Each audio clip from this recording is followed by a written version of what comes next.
If you're interested in what's happening in the UK property market, then the UK property market stat show is for you. My name is Chris Watkin, and each week I give you an up-to-date version of what is happening in the UK property market. And I'm always joined by a special guest. This week it is James Forrester. We'll come to James in a second. Why should you be watching this show? Well, a lot of credence is taken from such measurements as the Halifax and Nationwide, but they're dealing with sales that were agreed 2 or 3 months ago. A lot of credence is taken from the Land Registry, but their sales are from 6, 7, 8 months ago. And we're looking at last week, not only number of transactions, but also house prices and listings and everything else like that. So if you want an unfair advantage on being able to know what's happening in the property market, then this show is for you. This week, I'm joined by James Forrester, who is pretty big in the game when it comes to rentals and estate agency in a number of cities with his firm, Barrows and Forrester. Thanks for joining me today, James. Yeah, hi, Chris. Long time no see. Indeed, indeed. And for everyone else, we have a rotation of about 10 people, and James is a fantastic guest, and thanks for joining me today, James. So we're looking at week 22 of the UK property market. God, doesn't time fly when you're having fun? Soon be Christmas. Which was Monday the 27th of May all the way through to and including Sunday the 2nd of June. And the reason why we're looking at week 22 is we're able to compare and contrast that with other week 22s. And we'll also look at the year-to-date figures. The show itself is split roughly into two. The first half looks at what's happening in the UK property market on a step-by-step basis, and I think you'll find that particularly interesting. The second half looks at a particular town or city, and we really do deep dive into that property market, looking specifically at the estate agents and how well they are performing. Now, this week we are going to Islington, and specifically the postcode N1. Now, if you're not an Islington estate agent, you might think, well, there's no point in watching it. But the bit of kit that we're going to be using to actually analyze the different estate agents and see how good they are could be a fantastic bit of kit for you in your estate agency to prove that you are a better estate agent than your competitors, because it proves overvaluing, it shows which estate agent's not very good at selling houses, and also how close you get to the original asking price. And that bit of kit is called 20EA, and it's called their Insights platform. I'm not paid in any way, shape or form for that. I'm just a huge fanboy of it, and they give us that so we can share that with you. So anyway, with no further ado, James, shall we crack on and have a look at the Stalaroonies of week 22, 2024? Here we go. Yep, let's jump into it.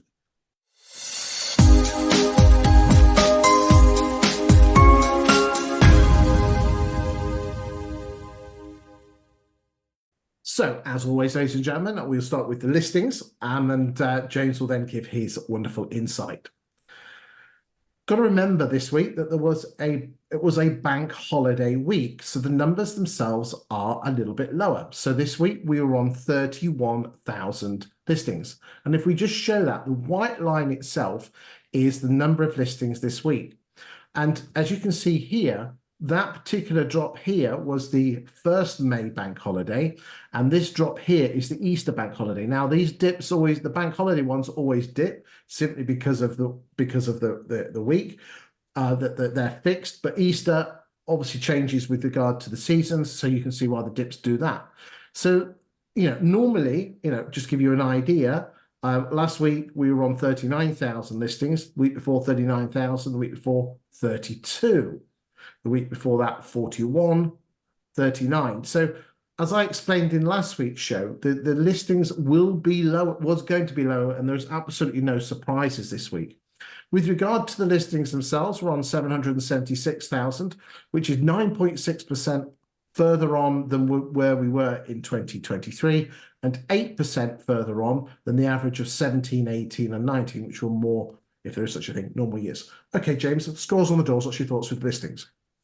Yeah, look, obviously with it being not just bank holiday, it was a half-term week as well throughout most of the UK. So, of course, most people would have jumped on a plane and gone to warmer climates. So selling a house would be the last thing on their mind. But you can clearly see there that it happens every year. There's a dip when the holidays are on. which is natural. But I'll tell you what's interesting is how many properties have gone on the market now. As you said there, I suppose it's 776,000. That's a real interesting figure from that. Now, is that because people are gearing up on the hope of rate drops and they want to get on the market now, starting to be seen, and they're expecting their property to sell a bit quicker? Well, that as I said, that's a year-to-date accumulative figure, and we quite consistently, and again, let's just go back to this map. So the pink line on this graph here is 2023. We have consistently always been around 4,000 or 5,000 more per month, and so I don't see that as a anything particular in the last few weeks. I just think the market's been a little bit fuller in terms of listings. And again, there's a Goldilocks moment here. We don't want too many here like we had in 2008. And again, ladies and gentlemen, I do say this most weeks, keep an eye on what's coming on the market, keep an eye on what's sold subject to contract, measure those numbers, and you'll soon get a flavour of where the market is going. That's a fantastic trend to keep an eye out. The average price of a property that's come on the market, we'll go on to this in a little bit more detail, 446,000. Anything else on listings, mate, before we go and look at price reductions? No, obviously I just got confused year to date with actual weekly listings there, but I still do think it's interesting that it's crept up. So it is showing positivity's kicking in the market. It's pretty normal, but the figure's not jumping, but there is a bit more now. So I think it's going to be interesting. Just for the week alone figures, week 22, the bank holiday normally does fall on this week, just by the very nature of the way the weeks fall. And you can see that it's nothing abnormal there. This is this. And right, let's move on to price reductions. So this week we have reduced 18,791 properties. And again, that is a little bit lower than previous weeks. We've been normally hovering around the early 20s, but again, if all these estate agents have been jumping on the planes and going to Torremolinos and wherever the estate agents go on holiday, then the numbers are low. And again, I would expect that. The average price of a property being reduced is 407,000. Let's just remind ourselves, the average price of a property coming on the market, 446. The average asking price of the properties that are being reduced are 407,500. Any thoughts on price reductions?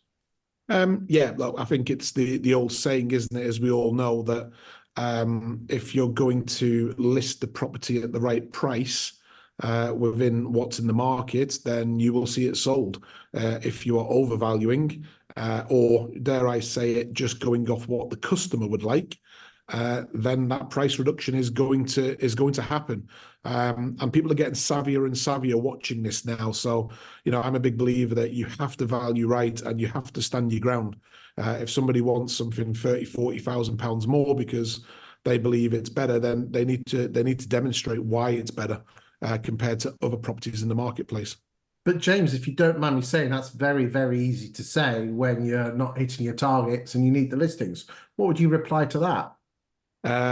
It's if you're the lister, you're going to do what you get paid for, and if your job is to bring on the properties, you're going to do what's needed. I think from a ownership or managerial point, that's where you've got to keep the eye on, and it's about the relationship with the customer. At the end of the day, if you're going in and you're overvaluing dramatically or not providing the right advice, then they're going to get annoyed with you. If it's not sold, and within 4 weeks, you'll see a lot of other agents chomping at the bit, telling your customer exactly why they should be leaving, not trusting you, and going with their agency because they're going to tell them what the real price is to get their property sold. And that is the battle you have got at the moment. Do you go by your conscience and you tell the real story, or do you just go on targets because that's what you're getting paid to do? I mean, what's particularly interesting, and we're looking at here at, I'll just move the dates. Hold on a second. Here we go.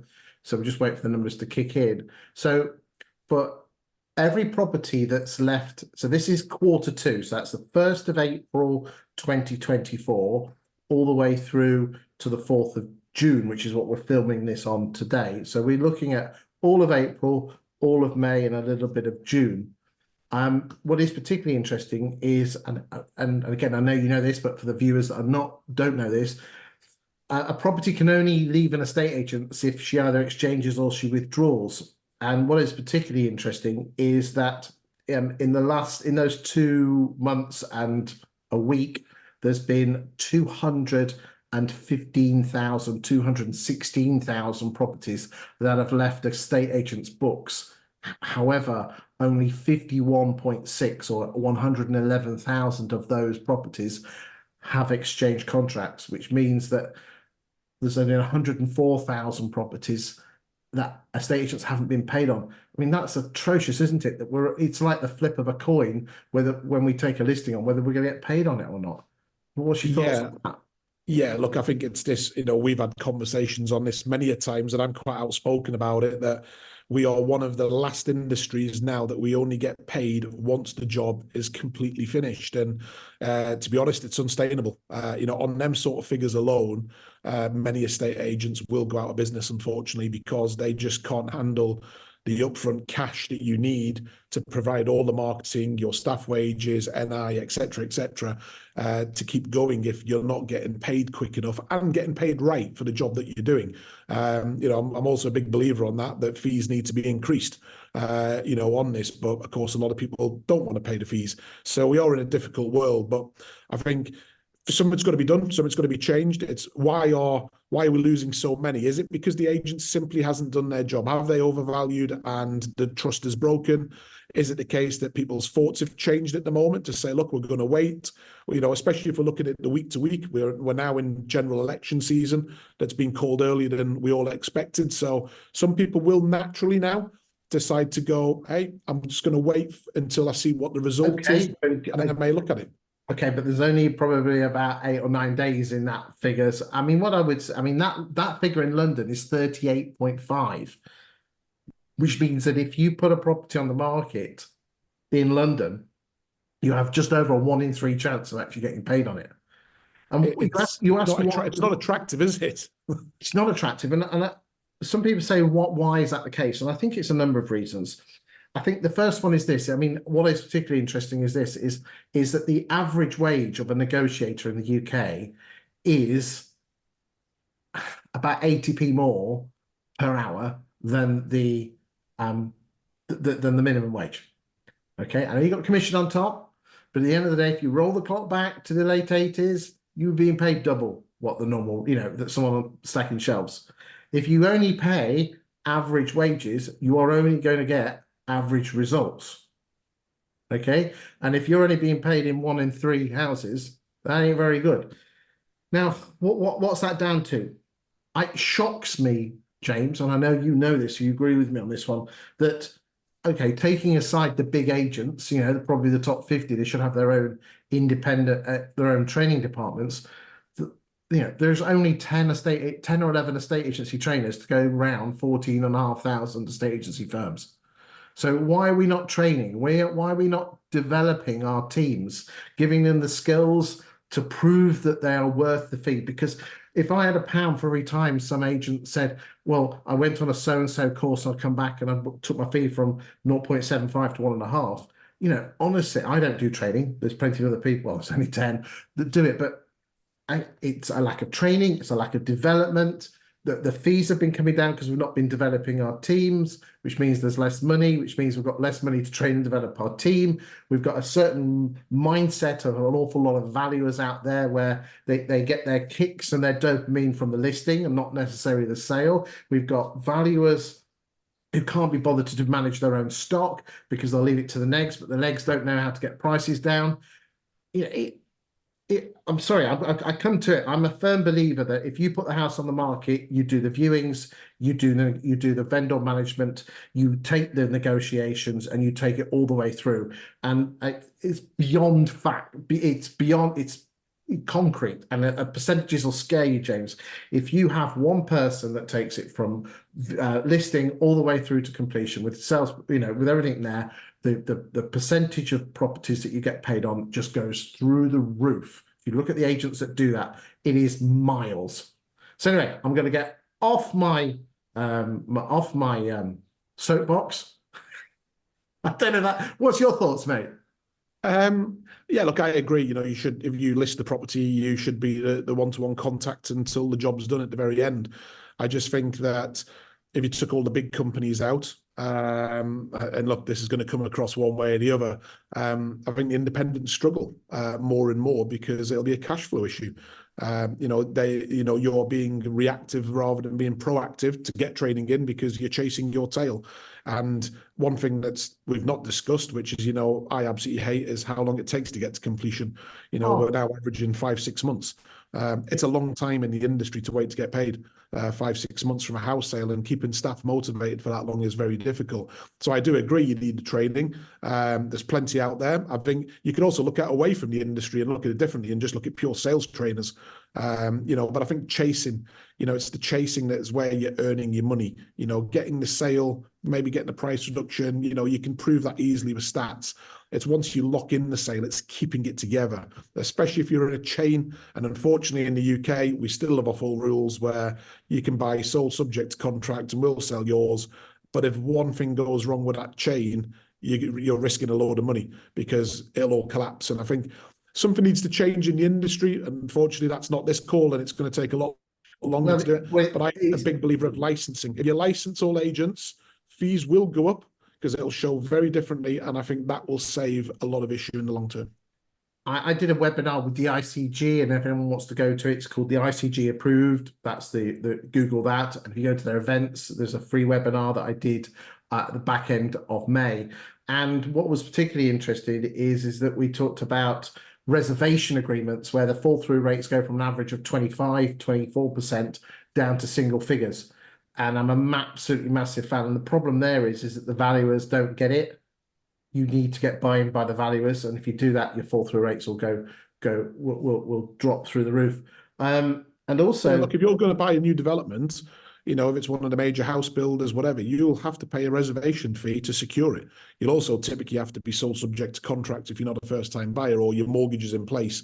Your finances are in place, I should say, to be able to go ahead. But you will be paying. And I remember it used to be £500. I think now it's on average probably £2,500. it's two and a half. And again, if there's a bad survey or the chain falls through, you get your money back. It's a genuine reason. But that should be happening in the, as I call the second-hand market, if you want to call it. That should be happening. And if someone's not prepared, if a buyer is not prepared to pay your reservation fee, then are they a serious buyer in the first place? Ladies and gentlemen, please, there's about 4 or 5 firms in the UK. They're all brilliant. Just type in the word reservation agreements, UK property market, or something like that. There's some amazing ones out there. It will bring, and I tell you, it will bring your fall through rate down to single digits. Okay. And you can use it as an advantage to get more listings. Trust me, if you get behind it, you'll win so big on it. The other one is outsourced sales progression. I know a number of firms, I won't mention any names, but their average time is 11 to 12 weeks. Yeah, amazing. Because quite often it's the job that gets left to the end of the day, and then a day gets added in. If we just get a day there, well, yeah, I'll get the deal in, I'll chase them up. We've got some, and that doesn't mean you actually have to outsource it, ladies and gentlemen. It just means, should you be having a dedicated sales progression unit, you don't have to outsource it, but I would again strongly recommend those. Right, okay, let's get back off our soapboxes because we're not here to do soapboxes.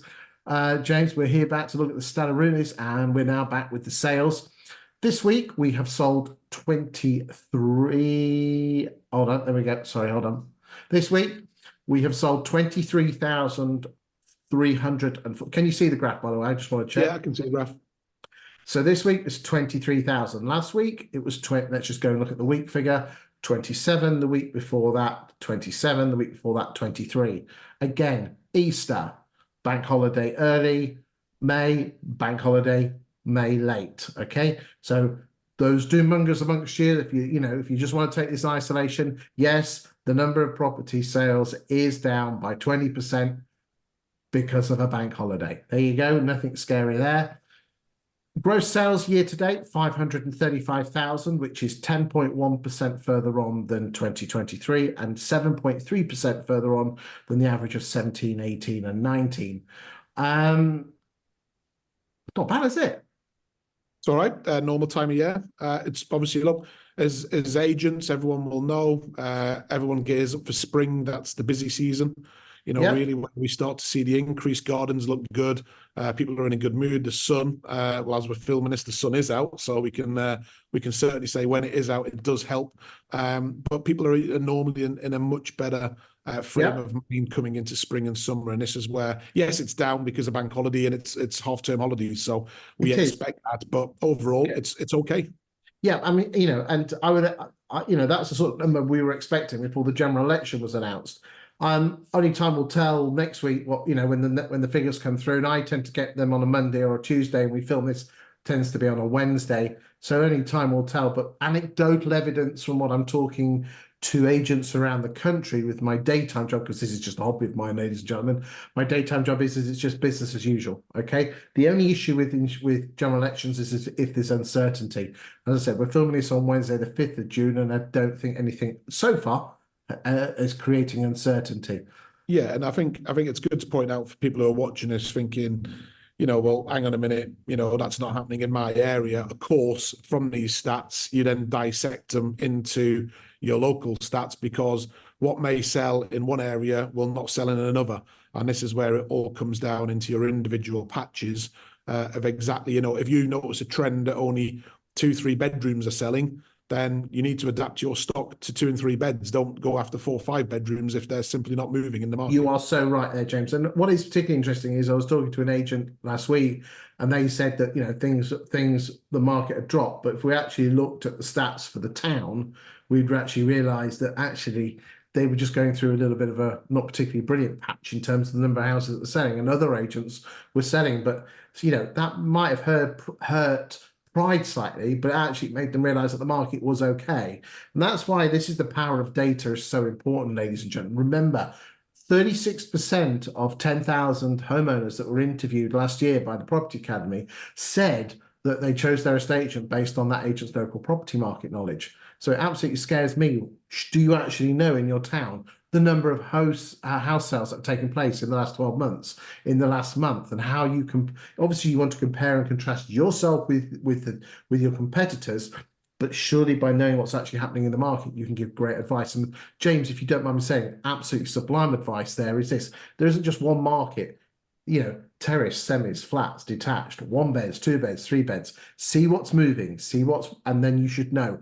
And you'll get more instructions because you'll be able to portray that knowledge across. Now, what I would say, ladies and gentlemen, is this.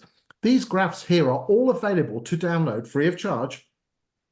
If you go to YouTube and in the big write-up, the description at the bottom, there's a little link every week, and you can download these graphs and you can use them on your valuations. All I ask is that you do not use them on social media. I have to hold some of it back for my paying clients, but anyone who wants to use this on the valuation on your iPad to show people that you know what you're talking about, please, please, please download them and use them with my blessing. Just don't use them on social media. Right, let's move on and look at now. This is again something we just got to be aware of. This is the difference between the average asking price of the properties coming onto the market. So that's the red line, and the average asking price of the properties that went sale agreed on a week by week basis. So this week you can see, and let's just go back, that the average price of a property coming onto the market 446, the average price of a property selling 369. I like to see the trend of that isn't it that the up and then this down, but just the gap. Now the long-term gap is 16 or 17%. This week we are at, I'll just pull up the numbers, just find out, hold on, just pull them up now. This week we are at 22%, if memory serves me well. I'll just put, there you go. Yeah, 20.8%, which is, it's been at 24% actually, ladies and gentlemen. Does that concern you that there's such a gap there? Yes and no. I think there's two ways to look at this one, of course. One, this clearly shows the level of it obviously depends who watches this really, because you can look at that and go, there's major overvaluing gone just to win the listings in the first place. To then what actually the average sale price is going to be. And if your job is to go in, if you're being told by your managers, you need to go and win X amount this week, you're going to say whatever's needed. in essence, to win it. Of course, the figures do come out, and then you can look at it, and is it a cause for concern? It's a trend, I think, at the moment as data catches up. I agree with you. I mean, what is particularly interesting is this, and in the second part of the show, which James and myself will be looking at, we look at the individual agents, and it's interesting. I had a phone call from Keith Allen, who is a big fan of the show, and he was looking particularly at the South End. And what you tend to find is that the large corporate estate agents do tend to have a higher propensity to overvalue the properties. Okay, that's not calling them in any way. That's just simple fact, ladies and gentlemen. But there was one particular agent who was really successful who did quite blatantly in Southend overvalue, yet really worked, we can tell by the stats, really worked their stock and got a really high percentage exchange to listing ratio. Normally, if you overvalue, you keep them on the market for 26 weeks, you don't do anything with them, and they tend to leave. Okay, whilst this agent did overvalue compared to their competitors, worked their stock, because we can tell that by some other stats, and then got the sold. So is overvaluing bad? No, as long as you tell the client that it's worth a go, and then you do actually do something about it. Going back to what we were saying earlier on, James, about working your stock and taking personal responsibility, which I know you look, it's negotiation. If I don't think it's overly bad overvaluing, because again, a property is only worth what someone's going to pay for it anyway. And it all depends on people's circumstances. Are you desperate to sell or you're not? And if you're slightly overvalued, you're speaking to your clients to go, look, all the evidence is showing. If you can go back one slide there, just so I've got some figures, if you don't mind. I think it was that'll do. So, for example, if you were looking at around 446, and really it should have been going on the market at around sort of 415, then you could be speaking to the clients and going, look, this is the evidence, here's the stats, this is what it's showing. But at the market at the moment, it can be a bit different. People want bargains because they're looking at the economy, interest rates are higher at the moment, etc., from obviously years ago, but that's the way the market moves. It's like a sale. It's either on sale or it's not. But then if someone's come in and you're working with your buyers correctly, then obviously they'll be up for negotiation. So if someone came in at 415 and somebody offered 380, well, they're not going to accept it at 380, but you'll be able to go back, with counters and start to negotiate. Everyone's watched the American, what they're called, property shows and selling Sunset or buying London, yeah. Yeah, it's probably not the best examples to use, but it does show basic negotiations. On it that we're not message takers. We are salespeople, and we have to negotiate. We have to look at things and go, right, is the property actually worth that price? Is the offer far too low? What are the circumstances? Where does this need to be? And it's our job to get that matchmaking made, and then obviously keep the sale together. Obviously I would look at the figures and go, they're getting lower and lower at the moment. On average, they're about, they look right, but we have had house. I must stress to ladies and gentlemen, that doesn't mean that every property that comes on at 420 gets sold for 350. The lower priced properties have a higher chance or propensity to sell, which means that the lower end ones are going to drag the average down. So I must stress that it doesn't mean that you're going to get 16% off. It just means lower price properties have a higher chance of selling. I mean, anything over $1 million at the moment probably has a chance of getting a sale away of around 25%. And that depends where you are. Again, depends where you are, but yeah. And we can have a look at those. And we're going to deep dive in Islington as well a little bit later. Again, ladies and gentlemen, do check that software out, because it is very, very clever, and it proves that you are a better estate agent. Right, let's go and look at fall throughs. So fall throughs this week are at a slightly lower level at around the 5,300 mark. We've got some numbers here. There we go. 5,299. Fall through rate of 23.2%, just slightly higher than last week at 22. Those are the actual numbers with a trend line. Okay. Now, again, some people have said to me, "Are you concerned about that trend going up?" This is the better graph.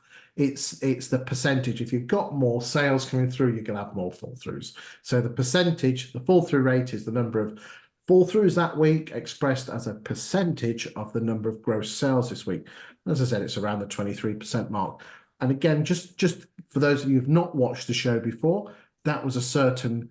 Did you hear there was this budget in 2022. I don't know if you've heard of it. Not many people have, which really F things up. You know, the Trust Quarantine budget. I'm sure you wouldn't ignore the spikes. Christmas always have some weird and wonderful numbers, which means that percentages go all over the place.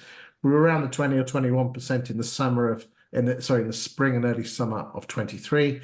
Fall through rate where it started to go up to 30% when the interest rate started to kick in, slight drifting down, and now we're hovering around those early 20s. That's not bad, mate, is it? But again, it should be lower with the reservation agreements. Anything you want to say on that before we move on and talk about net sales? Yeah, no, look, obviously nobody wants sales falling through. Obviously, myself, we've been subject to them. There's nothing we can do. We've tried everything. Unfortunately, if people are backing out, they're backing out. There's not a lot we can do about it. That trend there, I can understand why they would say you're worried because it looks like it's increasing. I think that's just data catching up. I think what we'll now see over the next... Is it just more sales, which means more fall throughs? Next few weeks and months, people who have dropped out their sale will probably regret it because prices, I personally think prices will now start to increase going forward with changes in the marketplace. And again, as we saw in that dreaded time, the lockdown period, there's pent-up demand out there. It's just waiting to be exploited. When people come out and go, we're not waiting anymore, we have to buy it now, and I think it's coming. It's just when is the issue. It's when is it going to come? Well, talking about house prices is an opportune moment. A lot of people judge house prices by the average price paid, and that's how the Land Registry in Halifax and Nationwide do. But I've got this real passion for using the pound per square foot as a guide, okay? So just ignoring the red line, which is the average price pound per square foot of every listing, which gives us a flavour of what's coming on. The two important lines here, and again, apologies for anyone that has watched this, okay, before, but there'll be some people that haven't watched it. The orange line is the pound per square foot achieved in the month of the sale agreed, and the turquoisey line is the pound per square foot on exchange of contracts, okay? If you could just shift the orange line just slightly to the right, you will notice that they match pretty closely, wouldn't you? If you could just in your mind's eye move it. So look, there you go. There's the peak there, there's a peak there, there's the drop there, there's the drop there, then she goes up, then it goes up. So you can basically foretell what's going to happen to exchanges, and it's the exchanges which drive the Land Registry. Okay, so in essence, you could say that's the Land Registry figure a couple of months in advance.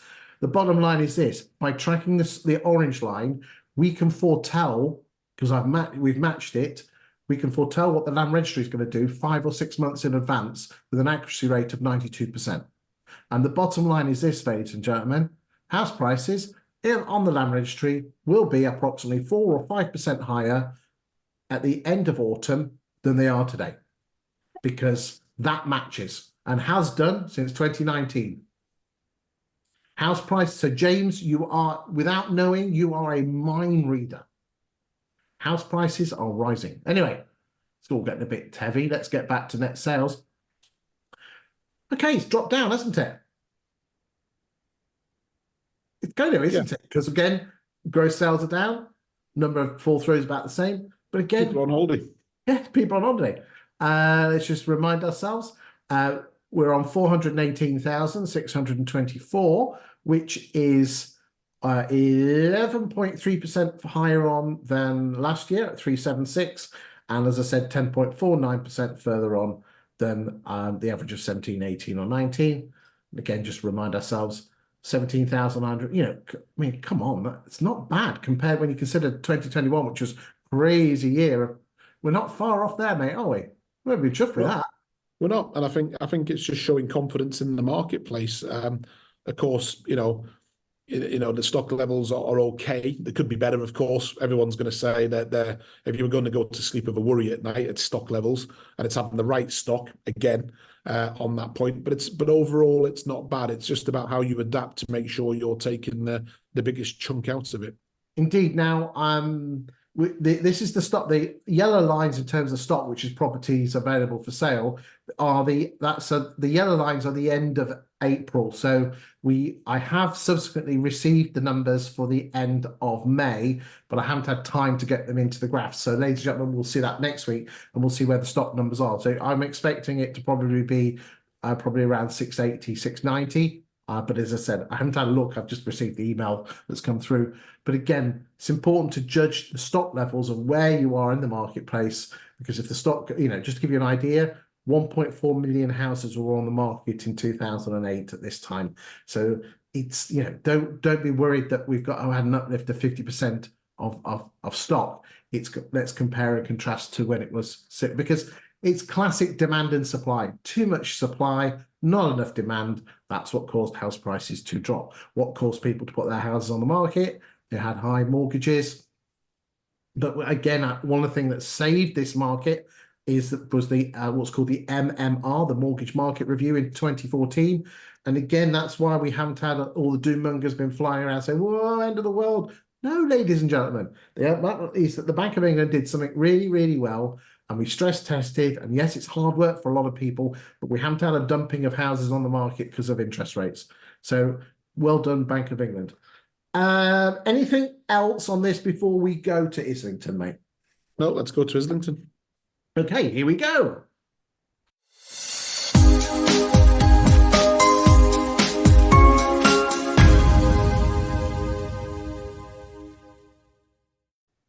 Okay, James, you know this bit of kit. I like the back of your hand. This is the Insights platform from 20EA. This bit of kit is available to any estate agent, and there are various different levels from small postcodes all the way up to a region or the country. I don't know what it costs. Well, I do know, but I'm not here to sell it because I'm not on commission. But for a small estate agency, it is very, very good value for money. This is Rightmove Plus on steroids with 2 Saturn V strapped to it with lasers and glitter balls. This is fantastic data which proves that you are a great estate agent. And if you are finding it difficult, especially if you're an Islington agent watching this, and you've got some numbers on here that prove that you are a better estate agent, you can use this as an unfair advantage to get you more listings. So we're going to spend the next 15 or 20 minutes looking at Islington. Again, anyone who's not from Islington and you're looking for an unfair advantage over your competitors, if you think you're better than them, this gives third-party independent data to prove that you know what you're talking about. We'll also have a section in there which talks about how you get more listings in Islington, but we'll come on to that in a little bit. Right, James, as always, I'll intro each screen, have a chat, and then you can give your insight. Is that okay? Perfect.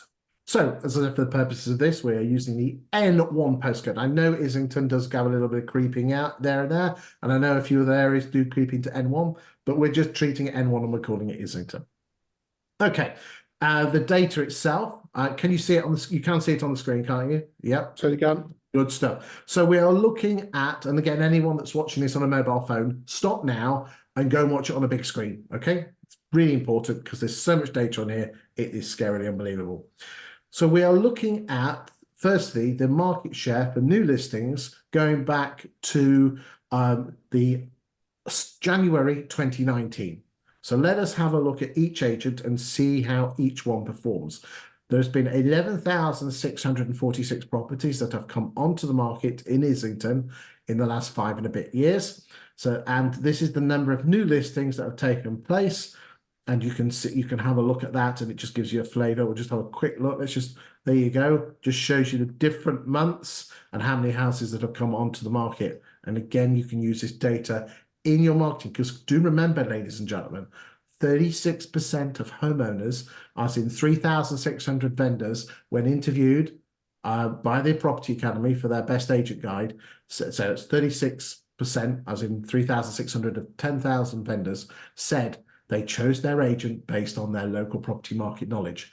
But if I look at just about every one of your social media platforms, it's listing, listing, listing, listing, listing, listing. Look how good we are. Look at the pie chart. We're brilliant. Our woodies are this big. I'm not being crude. The simple fact is you're just talking about yourselves. You're Rightmove with Facebook at the front.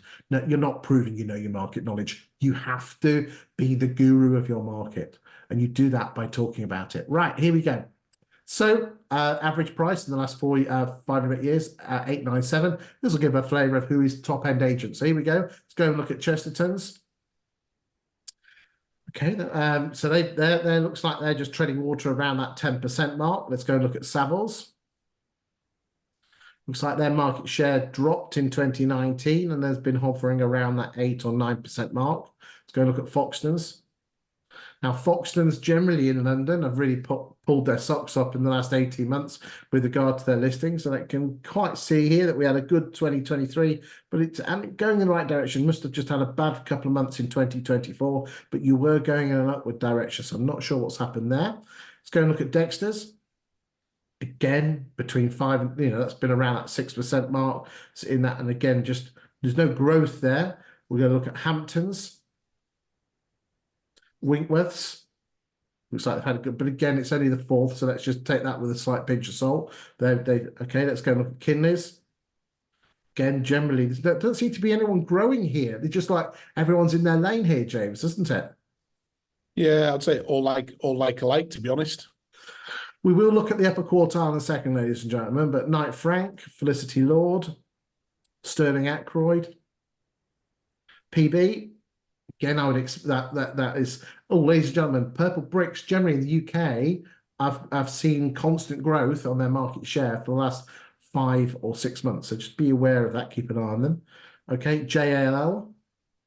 Okay, Nielsen and Bauer, they seem to be growing. Hotback Desartio. I apologize if I've got the name wrong. Okay, Marsh and Parsons, Square Quarters, Ellis and Co. We'll just have a whiz through these. No one seems to be growing their market share here. This is very strange. There's Nested. We like them. Clutton's, Yopa. We'll go down to 25. HSC, David Asprey's. Okay, right. Let's go and see who the upper quartile is, or the upper quintile. Here we go. Was there any surprises there, James? No, to be honest, I think, as you said, Foxtons have been on the increase for obviously quite a few months now. It's been publicly put out there that they're on the attack again, which is fair to go. I like that. They're coming out and they want to go for it. Savills obviously have had some changes. By the looks of it, probably more internal, and that's where they now want to be, and they're probably concentrating on other things, I would say. But no, if you looked at everyone there, they were all pretty much alike, from that. Well, okay, so here we are. We've gone for, okay, so there was 11,000. So therefore, we go for 2.9. That's the upper quartile. So anything over £1 million is considered upper quartile in N1. And it looks like Chesterton's, again, have you noticed here, there's hardly any change. So there's not one agent here who seems to be the king daddy or king mummy when it comes to the upper quartile. Let's see if we move that and go, let's just see. Look, Hamptons, hold on a second, that's interesting. So Hamptons jumped from number 2 to number 1 when we go 2 million plus. Let's go 3 million plus. Again, the numbers are so small, so they're going to be a bit spiky. Let's just bring in the 750 mark, just see if that makes any difference. So it looks like Chesterton's do really well in all markets. So well done, ladies and gentlemen, at Chesterton's. You've done really, really well there. Anything else before we go and look at the next set of data? We'll just have a quick look at the stock levels. This is important. So this just shows you, so again, we're going to go full month. So we'll look at June here. So we'll do May. So at the moment, 864 properties for sale compared to 795. Now that is particularly interesting because is that outside London, the number of properties for sale today compared to 2 years ago is about 50% more, whilst in reality, it's actually less. Because look, here we go, 2022, 918, and 1,119, 1,199 in 21.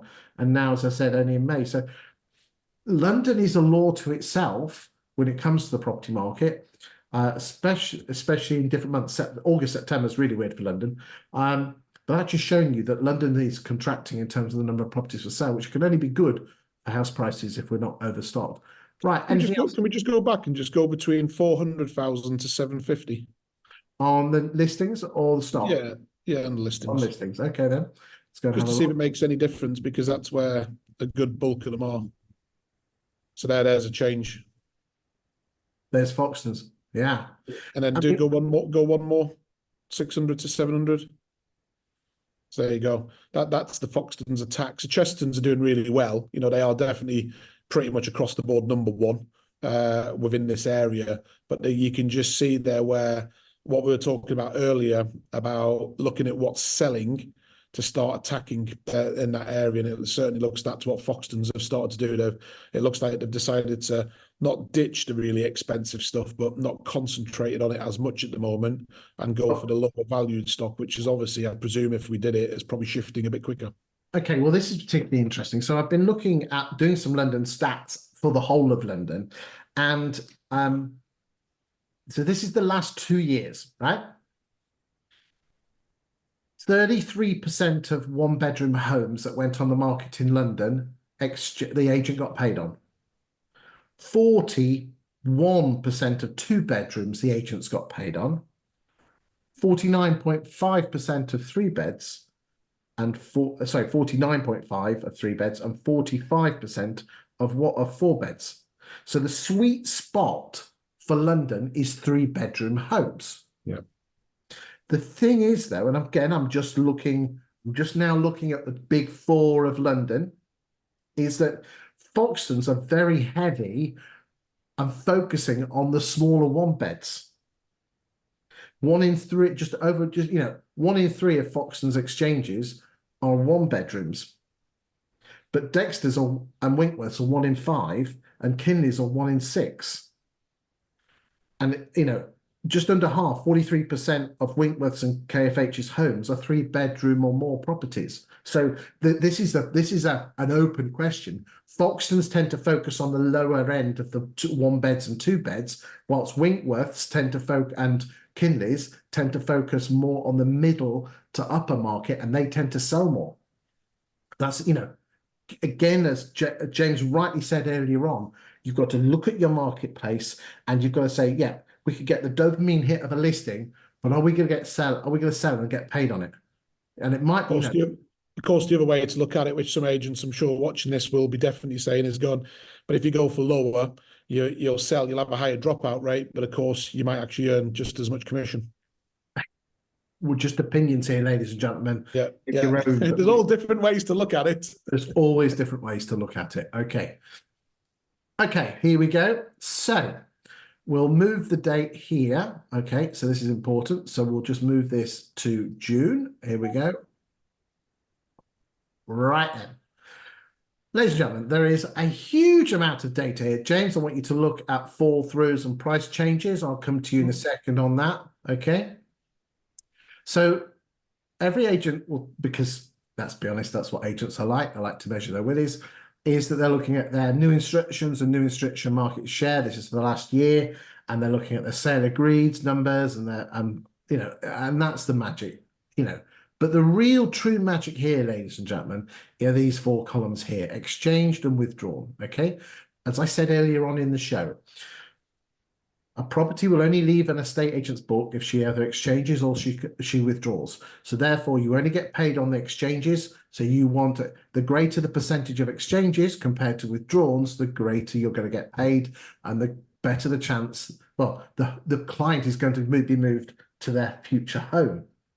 So in the last 1 year, of all the properties that have left N1 postcodes, agents, on average, only 42.5% of them have exchange contracts, which means estate agents in Islington have only been paid on 42.5% of the properties they listed, and 57% withdrew. Now, again, some of those might have gone to another agent. There it goes. But at the end of the day, you lost out. So let's just have a look and compare and contrast these sort of details. Chesterton's at 54.9, Foxton's at 34.4, Savills at 46, Dexter's at 19.8, Winkworth's at 53.4, Hampton's at 53.3, Kinley's at 66.7. I mean, Kinley's, come on, that's brilliant. Okay, JLL at 7.1, Sterling Acre, so therefore, according to these details, JL have only exchanged contracts in 1 in 16 of the houses they've actually went through their books. Sterling Ackroyd at 57, And there are some, there's some interesting numbers here, which again, look, there's some stuff here. The smaller agents, 82, 84, Purple Bricks at 41. So interesting stats here.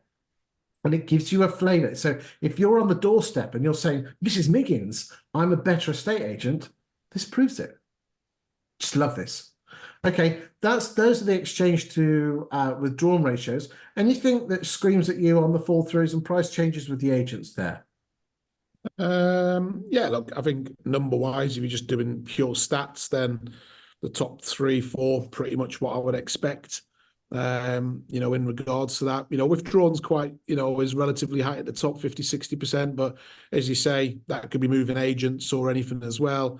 I saw Dexter there at 80%. There's obviously a reason for that. Was that cleaning stock, and advising people possibly to do price reductions. And if they weren't, they've actually cleaned their stock. Possibly could happen there.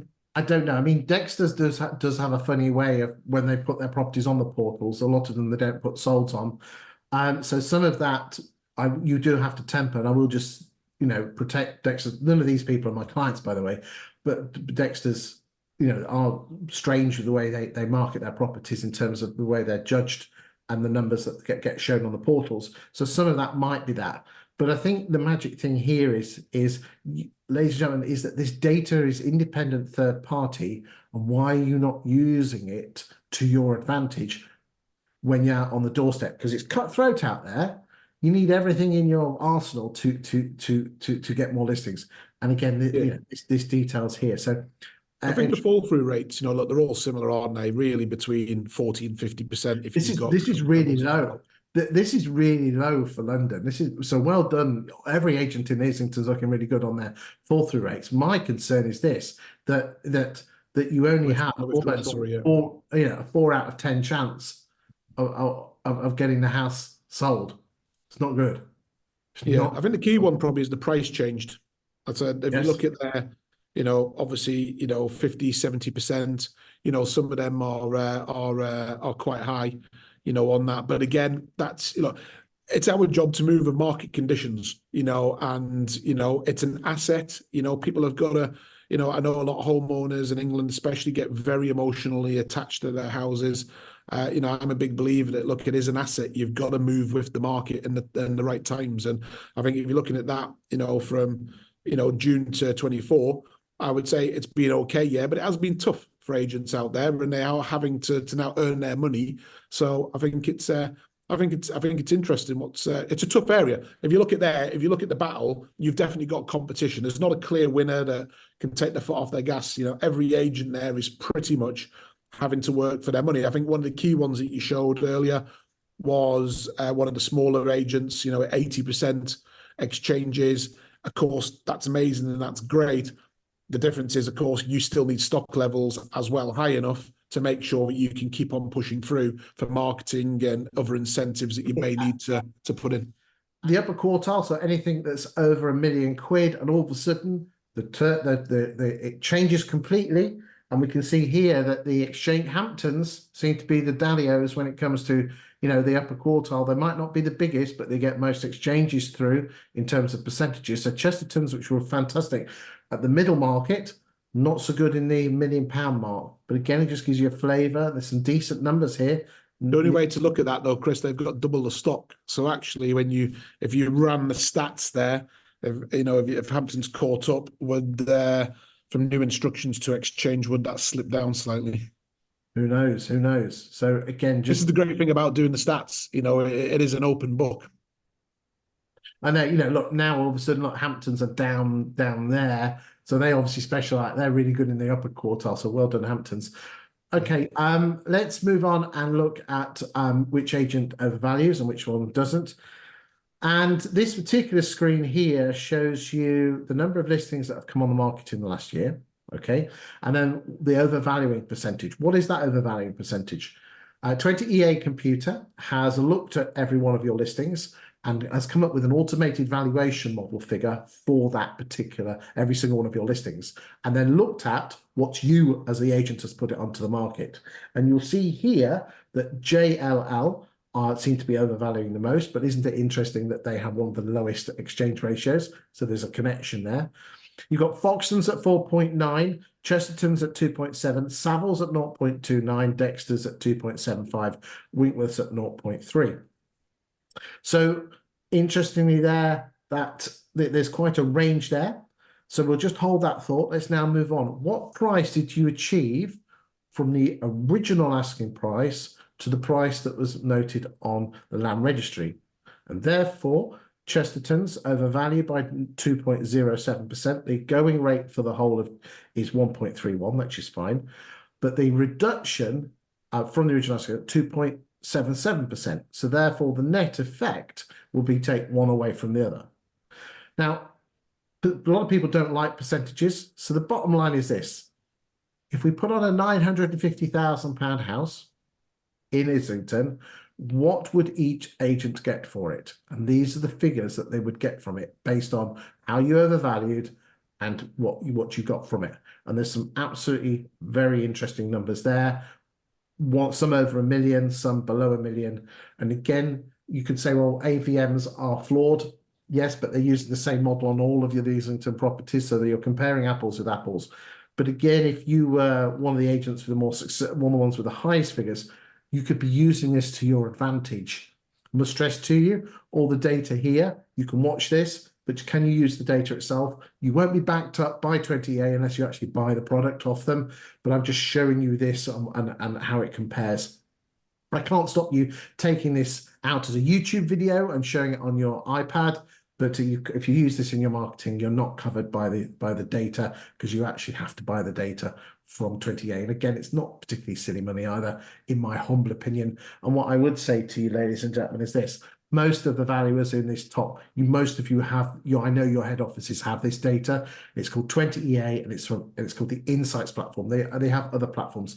I'm not being paid by them. I just think this is a game changer bit of kit that can prove that you're a great estate agent. Let's move on and look at how agents are. So, and we can get a flavour here of what's been happening to house prices throughout the time. Would you like to have a look, James, at what's been happening and which agents tend to sell their houses the quickest? Should we pull that up? Okay, we'll just do that. Hold on a second. Here we go.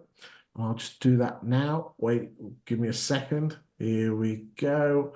And filters. There we go. It's coming up now. And we'll go to Zoom and we'll go to share the screen. Here we go. And we can see here that so the blue line is the number of days it takes to get the sale from new instruction to sale agreed, and the pink line is the line it takes from sale agreed to completion. Again, some agents here will be holding off agreeing a sale until, say, the survey's back. So we're not only looking at the whole length. So it's interesting here that Hamptons seem to be the quickest estate agent here. So here you go. So new instruction to completion is 156 days. Whilst Savills 198 days. The average length of time it takes to find a buyer in Islington, remember you're only selling 1 in 3 at the moment, 72 days. That's June 23 to June 24. What was it? Hold on, there we go. It was 80 days, June 22 to June 23. Anything in there that screams at you? Just go back to the sole subject contract to completion, please. Okay. Oh, hold on. There you go. For how long it's taken. Oh. There you go. Yeah. How long has it taken on average? Are we saying roughly? 120 days from sale agreed to completion, 72 days to get it to sale agreed. It's long, isn't it? It's long. Interestingly, that 120 figure, generally, because I did a report on about 110 locations around the UK, that's dropped by a week year on year. So sales are taking a bit quicker to go through. Okay, let's just have a look. Obviously, different podcast is when we discuss conveyancing. Oh, no, let's not go. No. Okay, so this is lettings going back to 2019. Yep. And the first thing that screams at me is look at the growth of open rate. yeah, obviously landlords going direct, trying to cut agents out. So, ladies and gentlemen, the lettings agency is that what are you doing to keep your landlords? If all you're doing is ringing up with problems, no wonder they're leaving. You've got to give value. Are you giving property investment advice? Are you doing buy-to-let deal of the week with competitors? These are all things which are really, really important because I teach agents how to attract landlords and vendors to their agency. And if you're not giving value and just taking the rent, then no wonder they're leaving you.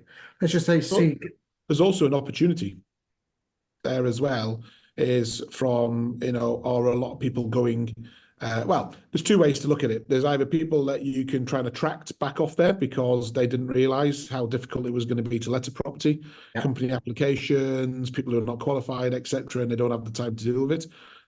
You can try and win them, obviously, onto your books as well. Of course, the other side of it is their agents advertising on open rent because they're cutting away because it's cheaper to advertise than going direct. Yeah, there's a little bit of that. And again, ladies and gentlemen, if you want to know whether they're a new landlord with open rent or not, put the postcode in to Rightmove Plus, send the date back. And again, agents are really lazy with their photographs to see if you can match the photograph and when it first came on, and that will tell you when they went to open rent. There's just a little tip for you there. Right, okay, let's look at Chestertons, Foxtons. Again, let's just ignore the so what I'm going to do, I'm just going to move that to the whole of month because can't really, it's not really fair to just judge June by a couple of days. Let's go look back to open rent. There we go. They're generally going Foxtons. Let's go look at Savills.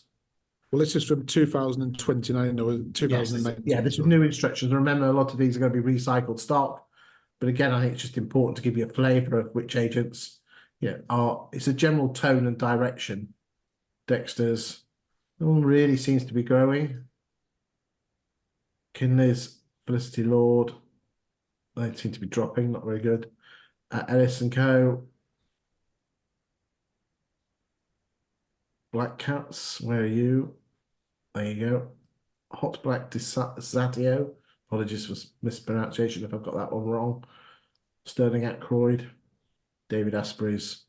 We'll go down to number 20. Clutons, Victor Stone, Portico, Living Space. I'll do the top 25 actually. Hunters, Square Quarters, Bryan Estates. We like Bryan Estates, like the name. Allwyn Estates, HSC. There you go. Harrison Brown. I tell you what, do the top 30. I'm not going to do any more than 30. Just give everyone an opportunity to see where they stand in the marketplace.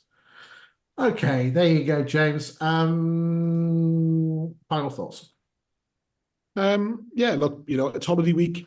That's what we're reporting on at the moment. There's always the bigger picture.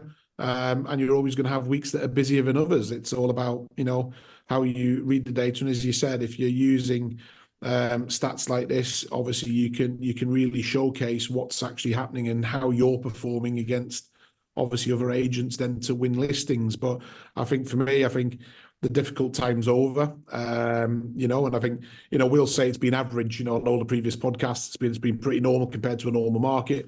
But we have to remember we haven't been in a normal market for quite a while. We've had some great times and then we took a nosedive a little bit, but compared to normal times, that would be average. And it takes a bit of adjusting. And of course, a lot of marketing had to change, in regards to this. But let's dig deep. I think, like you say, look at reservation agreements. I think you've got to now tie your buyers in going forward. When we're looking at 120 days average for a completion time, it does get unsustainable, on that point. And serious buyers will buy. If they were going to buy in a new development in N1, they would be paying, and I bet the reservation fee's higher because it's London, but they will be putting their hand in their pocket to secure it. And if they back out the deal for no reason, then they're going to lose that money. And there's no reason why in the normal the second-hand residential market, as I would call it, that shouldn't be any different whatsoever. You've just got to look at, as you say, get some good terms, get it put in place. You will then not be busy fools. You'll be acting accordingly and making sure that you thrive. And again, you don't have to have the highest stats. What you've got to have is the best stats, and that's where you will do well. Indeed, indeed. James, thank you as always. More importantly, thank you for watching the show. At the end of the show, there is a link right at the end after the Wizzy graphics where you can click on to the playlist. And if you save the playlist, you will get the next week's show around 24 hours in advance because it tends to get uploaded on a Thursday. If that's Statily Geeky, you can get an advance copy of that. Thank you for your time of watching. Thank you for your interest. Thank you for your comments. Like I said, all the graphs are available to download on YouTube for personal use and at valuation, but not on social media. I'll see you next week on week 23 of the UK Property Market Stat Show, or I'll have another guest and we'll look at what's happening in the property market because of the general election. Not much, I suspect. Thanks for your time. And thank you, James. Cheers now. Bye-bye.